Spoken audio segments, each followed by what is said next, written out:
E o anúncio do presidente Donald Trump para a construção de um sistema antimísseis chamado Domo de Ouro já gerou reações da Rússia e da China. O governo russo indicou que os planos de Donald Trump podem forçar a retomada dos contatos entre Moscou e Washington sobre o controle de armas nucleares. O porta-voz do Kremlin não confirmou ou negou se o projeto representa uma ameaça à Rússia. Já a China pediu que os Estados Unidos abandonem o desenvolvimento do Domo de Ouro. Um porta-voz do Ministério das Relações Exteriores chinês disse que o país está seriamente preocupado e afirmou que o projeto traz fortes implicações ofensivas. O projeto do Domo de Ouro proposto por Donald Trump foi inspirado no Domo de Ferro israelense, mas os sistemas não serão exatamente iguais. Nós preparamos uma tela para comparar as duas tecnologias. Vamos ver. O Domo de Ferro de Israel opera desde 2011 e cobre todo o território israelense. A área de cobertura é o equivalente ao estado de New Jersey. Já o Domo de Ouro protegeria o território dos Estados Unidos, 450 vezes maior que o de Israel. Outra diferença é que o Domo de Ferro foi projetado para interceptar mísseis de curto alcance e baixa altitude, enquanto o Domo de Ouro promete interceptar mísseis balísticos e hipersônicos. Por fim, o Domo de Ferro funciona a partir de radares que são rebocados por caminhões e identificam os mísseis. Já o Domo de Ferro o Domo de Ouro, no caso, quer detectar os projéteis por meio de satélites no espaço. Sobre isso, a gente conversa agora com o professor de Relações Internacionais e também da Universidade Federal Fluminense, pesquisador de Harvard, Vitélio Brustolin. Professor, muito boa noite, obrigado pela presença aqui no Arena. Boa noite, Leandro, boa noite a todos, obrigado pelo convite. Nós que agradecemos. Professor, primeiro, explica para a gente qual a função do Domo de Ouro e por que Donald Trump tem interesse nessa construção. Leandro, desde 1983, no governo Reagan, os Estados Unidos têm tentado criar um sistema de defesa antiaérea, especialmente para se proteger, na época, dos mísseis da extinta União Soviética.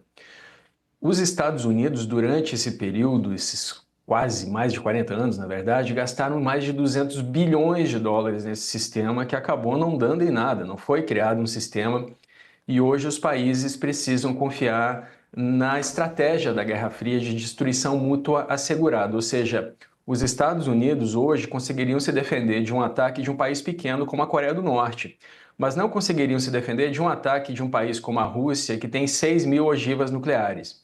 Então, para que esse ataque não aconteça, existe a ameaça de que se a Rússia disparar um ataque contra os Estados Unidos revidarão com seus 5.400 mísseis e também destruirão a Rússia.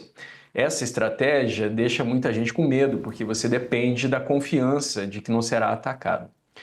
Esse sistema que o Trump quer criar, ele é projetado para funcionar com satélites de vigilância no espaço para interceptar esses mísseis quando eles são lançados, chegam ao espaço antes da trajetória descendente contra os Estados Unidos e para interceptar esses mísseis ainda no espaço. Isso viola um tratado de não colocação de armas de destruição em massa no espaço, um tratado de 1967, quando estava havendo a corrida espacial, um pouco antes do homem pisar na Lua.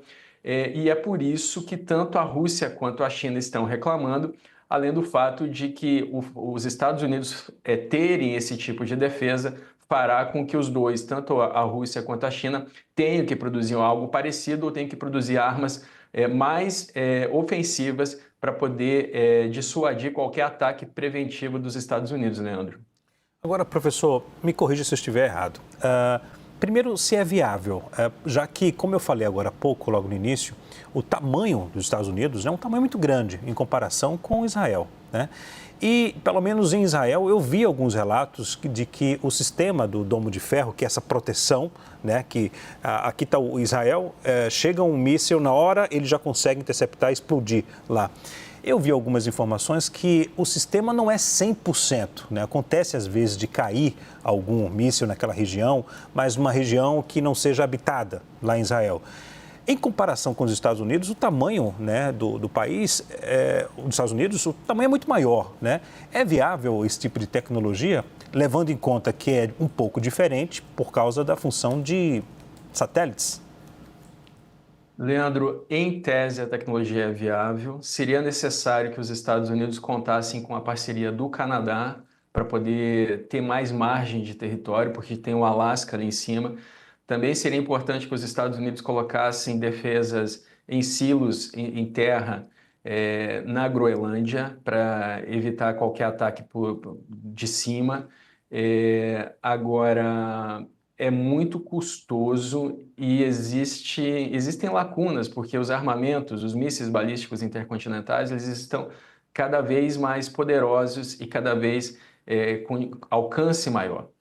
Quando a gente fala do Iron Dome, do Domo de Ferro de Israel, nós estamos falando de uma defesa contra foguetes. Os radares e os lançadores são rebocados por caminhões, como vocês mostraram na reportagem, e eles alvejam foguetes. Os foguetes eles não têm rota de ajuste, eles têm uma trajetória balística. Então, o sistema ele calcula a trajetória dos foguetes e intercepta eles antes deles atingirem um alvo, se estiverem prestes a atingir um alvo. Já os mísseis, eles podem manobrar no ar, eles são muito mais inteligentes, é muito mais difícil de interceptá-los. É por isso que esse sistema precisa interceptar esses mísseis o quanto antes, de preferência quando eles atingem camadas da atmosfera logo acima da nossa e antes de começar uma trajetória descendente para atingir o território dos Estados Unidos, Leandro. Professor, obrigado, viu, pela entrevista. Conversamos com Vitélio Brustolin, professor de Relações Internacionais da Universidade Federal Fluminense e pesquisador de Harvard. Professor, obrigado, viu? Até a próxima. Obrigado pelo convite. Até logo. Até logo.